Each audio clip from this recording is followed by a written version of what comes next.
sunplan video number 2. කිසිම දෙයක් මම ප්ලෑන් කරනව නෙමෙයි. ඒ හින්දා වෙන අඩුපාඩු ගැන වැඩි හිතන්න එපා. සුපිරි පෝක් ටිකක් හම්බුනේ. මේවා ගත්තේ කොහෙන්ද කියලා අහන්න එපා. මම දන්නේ නැහැ කඩේ යනවා. ඇත්තටම හොඳ තැනක්. හොඳ මස් තියෙන පෝක්. මම ඇත්තටම මේ කාලෙට කියන්නේ මගේ මේ වයසට මම ගොඩක් කලාවට පරිප්පුවක්වත් හදාගන්න බැරුව හිටපු කෙනෙක්. ඔයාලට මම බෙනිෆිට් එකක් කියන්නම් තනියෙන් ඉන්නේ. ඇත්තටම මම ගොඩක් තනියෙන් හිටපු කෙනෙක් සහ මට තනියෙන් ඉන්න වුණා.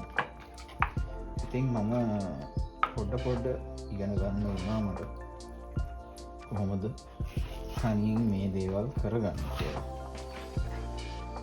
දැනටත් ඉතින් අපි ජීවිතේ ගොඩක් කලාවට තනියෙන් ඉන්න වෙනවා.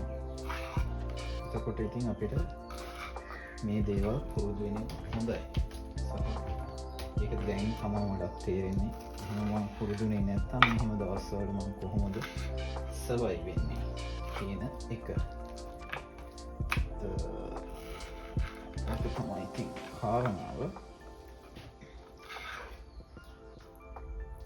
මේ බෝන් දෙක තියෙන්නේ.